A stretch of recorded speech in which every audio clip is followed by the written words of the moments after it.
أعوذ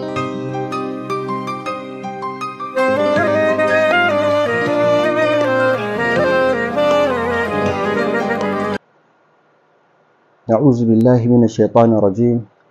بسم الله الرحمن الرحيم. الحمد لله رب العالمين، والصلاة والسلام على أشرف المرسلين وآله وصحبه والتابعين وتابعيهم ومن تبعهم بإحسان إلى يوم الدين. إنما الأعمال بالنيات وإنما لكل امرئ ما نوى.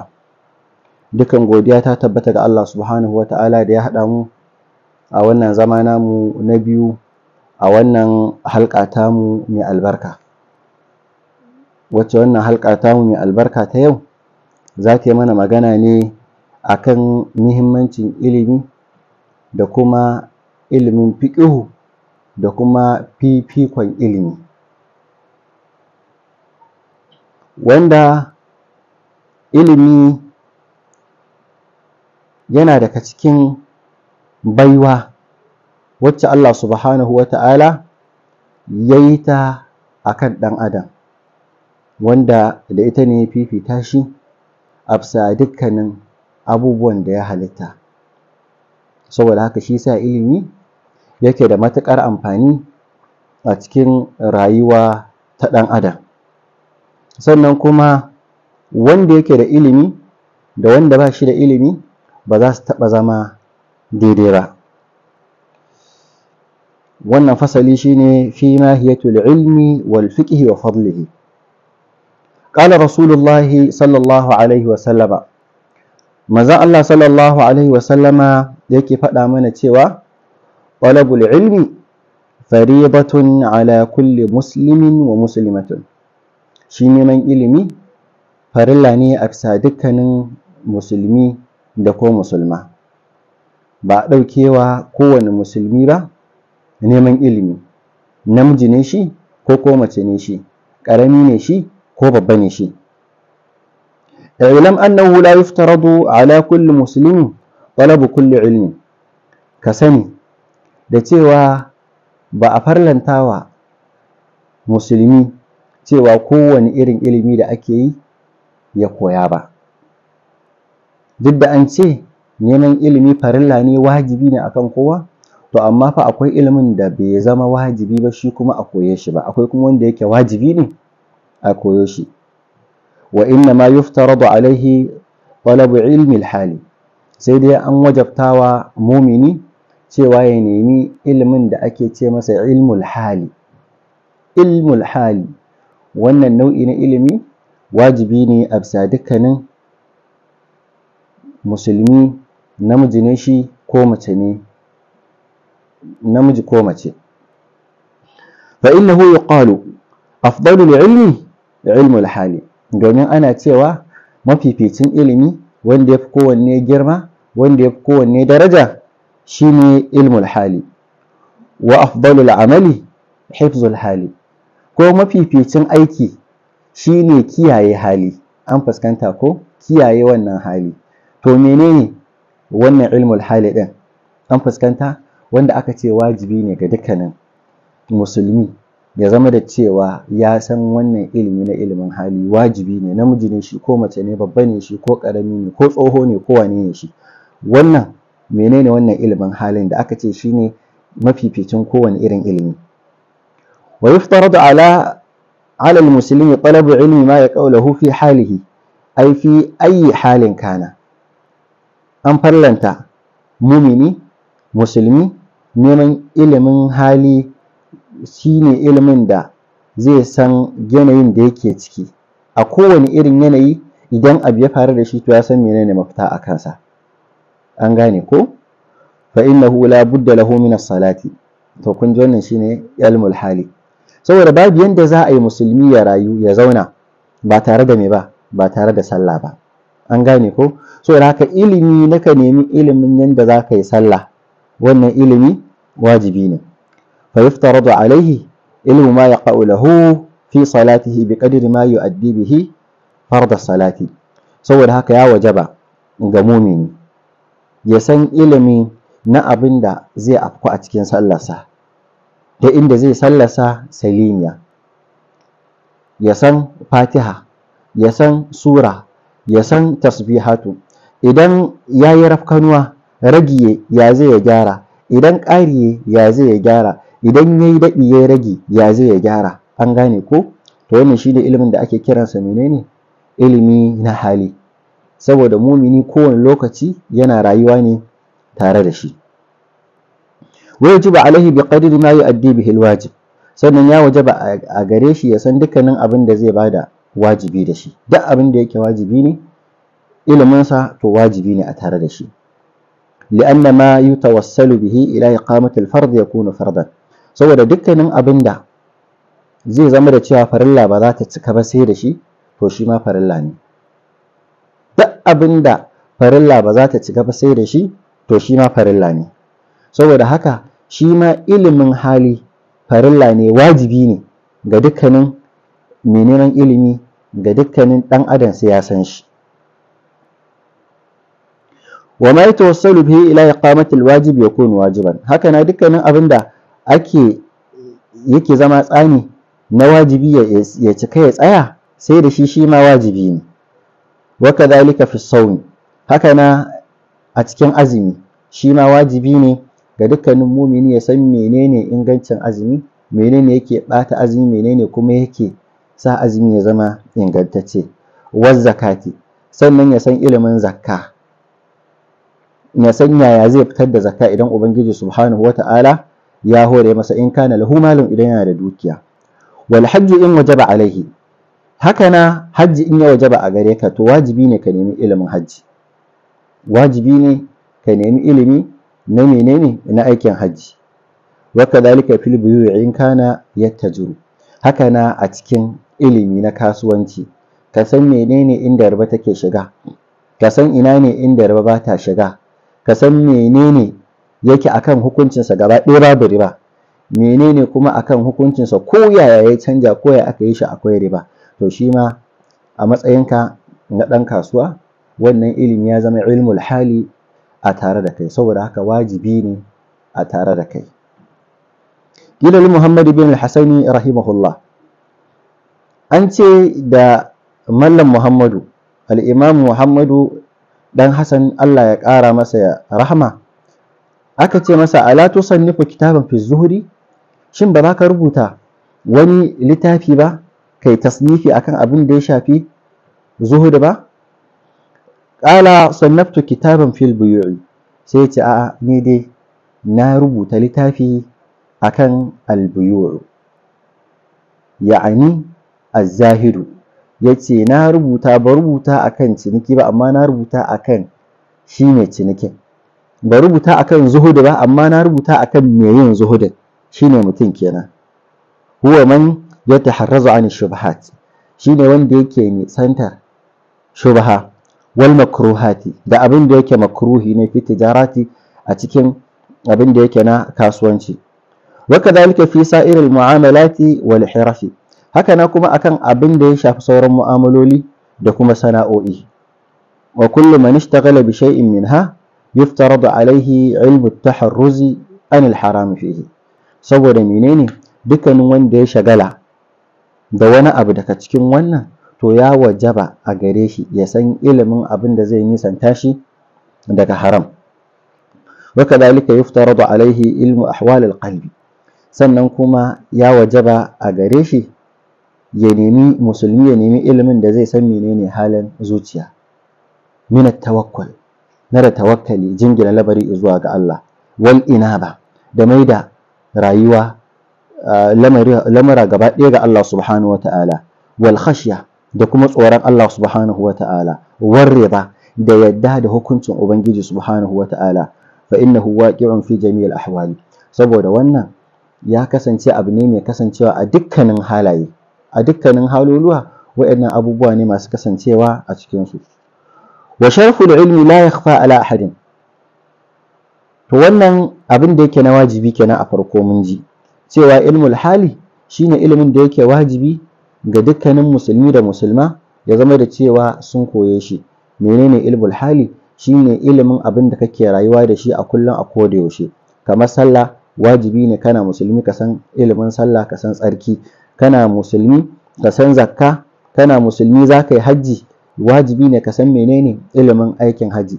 Sannan kana musulmi ya kamata ka san, wajibi ne ka san ilimin da ake ce masa ilmu ahwalul qalbi, shine tsarkake zuciya, yanayuka na zuciya, shine kamar mai at-tawakkul, al-inaba, al-khashya, ar-rida. Wannan dukkanin inda aka ce musulmi yana rayuwa ne da wannan, to ya wajaba ga dukkanin musulmi ya zama da cewa ya san wannan.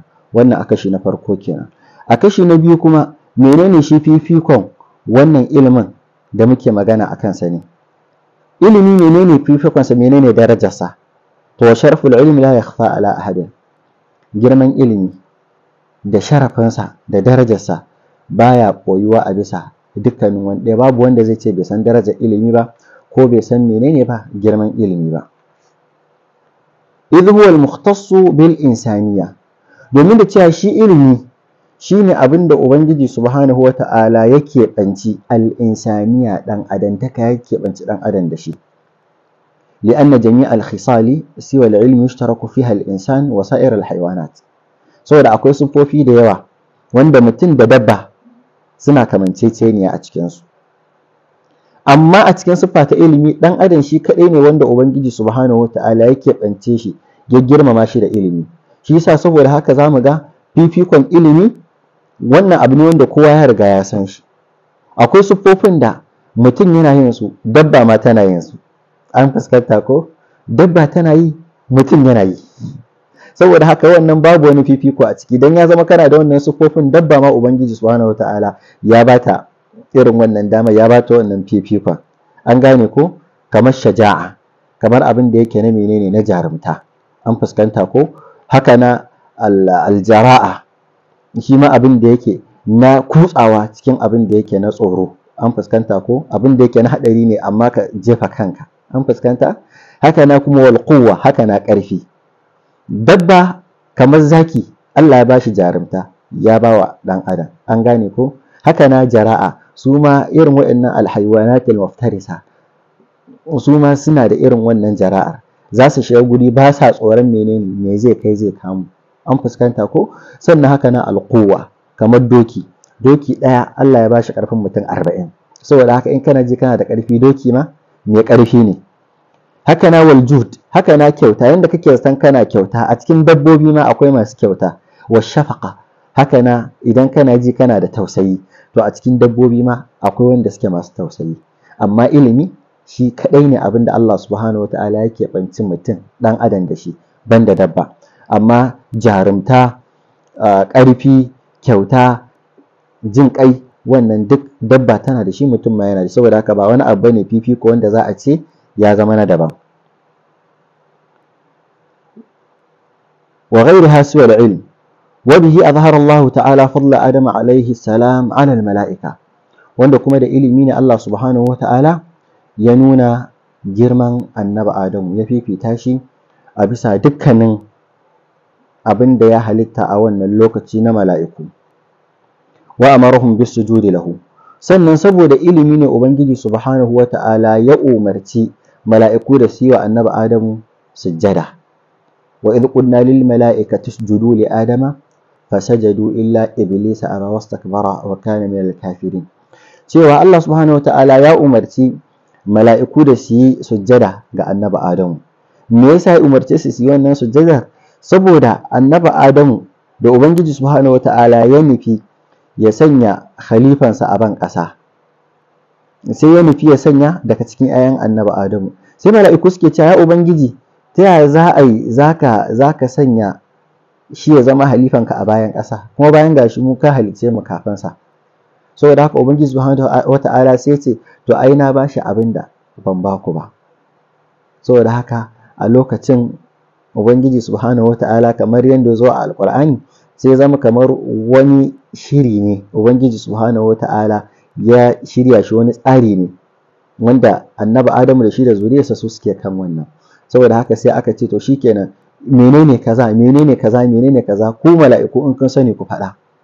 Saboda haka sai suka ce la ilma lana, ai ya Ubangiji lalle mu ba mu da wani ilimi, babu da ilimin da zamu yi wannan bayanin. Kun ga kenan wane ne mai wannan? Annabi Adamu da shi da zuriyarsa. da suka tabbatar da cewa babu wannan suka miƙa wuya, sai ubangiji subhanahu wataala ya ce wa allama adama al-asma'a kullaha, sai ubangiji ya umarci annabi adamu da menene, ya sanar da mala'iku wa'annan al-asma'a, dukkanin sunaye, dukkanin abin da yake suna ne, dukkanin wani abin da yake na amfani. al-Imam Suyuti Allah ya ƙara masa yadda yace hatta tusa iska kenan da take fita daga cikin ɗan adam, sai da sayyidina Adam alaihi salatu wassalam ya sanar da mala'iku wannan abin. To anan ne fa ubangiji kuma sai ce to ku masa, ku gaishe shi. Aka ce wannan sujjada sun yi ta ne a bisa siffa ta menene, ta ruku'i. An ce ruku'u suka yi a sujjada, an ce kuma a sujjada ce. To tunda ubangiji subhanahu wata'ala, kamar yadda wasu malaman suka tafi akan cewa ita sujjada duk abin da ubangiji ya umarta da ayi, idan dan adam yayi, ko da a ce shi kadai ake wa, to shi ma umarni ne na ubangiji subhanahu wata'ala. Saboda haka in an so kai tsaye za a ce babu tawili, ba za a ce a'a sun yi ruku'u bane ba, ko kuma a sun yi sujjada ne ba su sa goshi ba. In ka so ma ka ce sun sa goshi, ma umarnin ubangiji subhanahu wata'ala ne. Amma menene ya kawo wannan? Shine fifiko da ilimi, saboda ilimin da ubangiji subhanahu wata'ala ya bashi bai ba wani ba a cikin halittarsa. Wa inna ma sharafu al-ilmi li kaunihi wasilatan ila taqwa. Sannan ilimi ya kasance wasila ne, wani tsani ne zuwa menene, tsoron Allah subhanahu wata'ala. allati yastahiqqu biha al-mar'u al-karamati 'inda Allah, wanda da ilimi ne mutum yake cancantar tsoron Allah subhanahu wata'ala, da ita ne mutum yake cancanta da ya samu girma a gurin ubangiji subhanahu wata'ala, was sa'adatul abadiyya, da kuma jin daɗi wanda yake madawwami. Wanda ilimi, kamar yadda malamai suka faɗa mana, kowane ilimi za ka yi, menene jigonsa? Shine tsoron Allah subhanahu wata'ala. Shine daga cikin masu faɗi, Abu Ishaq al-Ilbili, Allah ya masa rahama, yake faɗa mana, yake cewa fara'sul ilmi taqwallahi haqqan wa laysa bi an yuqala laqad ra'asta. idha ma lam yufidka al-ilmu khayran fa khayrun minhu an law qad jahilta. Shine cewa menene abin da yake ra'sul ilmi, ainihin ilimi, kan ilimi, inda daga an kalle ka mai ilimi, menene abin da za a fara kalla da kai? Shine menene? Shine tsoron Allah subhanahu wata'ala. Ilimi ba kai ilimi don a ce kai wane bane ba, a'a, ko kai don wani bane ba, ko kai don ka samu wani girma, ko kai menene, a'a, ba wannan ba. Kai ilimi domin ka zama mai tsoron Allah subhanahu wata'ala. Sai ce idan har iliminka bai koya maka tsoron Allah subhanahu wata'ala ba, to ka sani gara ma a ce kai jahili ne. Idan har za ka yi ilimi ya sa ka zama mai girman kai, ilimi ya sa ka zama mai ɗagawa, ilimi ya sa ka zama makangari, mai ganin da cewa kowa bai isa ba, kowa banza a banza, to gara ma ka zama jahili da kai wannan, saboda babu amfani a cikin ilimin. Wanda an tambayi manzon Allah sallallahu alaihi wasallam, wani mutum ya zo ya ce masa, ya rasulullahi ma ra'sul ilmi, menene abin da za a ce ainihin gundarin ilimi, ko menene abin da in an gani a mai ilimi za a gane shi, menene kan ilimi? Sai ce masa ma'rifatullahi haqqa ma'rifatihi, shine ka san Allah sani na gaskiya. Sai aka kuma tambayar manzon Allah, aka ce ma haqqu ma'rifatihi, menene sanin Allah subhanahu wata'ala na gaskiya? Shine ce an ta'rifahu bila mithalin, shine ka san da cewa ubangiji subhanahu wata'ala, ka san da cewa ubangiji subhanahu wata'ala babu wani misali a tare da shi, wala shabihin, babu wani mai kama da Allah subhanahu wata'ala. wa ta'rifuhu ilahan wahidan, ka san da cewa ubangiji subhanahu wata'ala wannan shine ubangiji, Allah guda daya, abun bauta guda daya. Khaliqan, shine mai halittar dukkanin abin halitta. Sannan qadiran, shine mai iko a bisa komai. Awwalan, shine na farko ba tare da yana da zamanin farawa ba. Wa akhiran, sannan kuma shine na ƙarshe ba tare da yana da zamani na ƙarewa ba. Wa zahiran, shine kuma mafi bayyana a bisa komai. Wa batinan, kuma shine mafi ɓuya a bisa komai. La kufuwa lahu, ubangiji subhanahu ta'ala ba shi da wani kini, wala mithla lahu, sannan babu wani wanda za a ce gashi yana kama da Allah. Fa zaka ma'rifatullahi haqqa ma'rifatihi. Manzo Allah sallallahu alaihi wasallam yace wannan shine sanin Allah subhanahu wata'ala, sanin da ya cancanta cewa a san shi da shi. To wannan shine ilimi, shine abin da ake so ka san mahaliccinka, sannan kuma kai akan kanka ka san kanka. Allah subhanahu wata'ala ya sanya mu daga cikin wanda ilimi zai sanya su masu tsoron Allah. Allah kada ka sanya mu daga cikin wanda sauye-sauyen zukatunsu za su ɓatar da su. Allah ka albarkaci rayuwarmu, ka ba mu ilimi mai amfani, ka yi mana arziki wanda yake mayalwaci, sannan ka tsawaita shekarunmu da kwanakinmu a bisa hidimarka da hidimar addinin annabinka kuma masoyinka Annabi Muhammadu sallallahu alaihi wasallama. Walhamdulillahi rabbil alamin.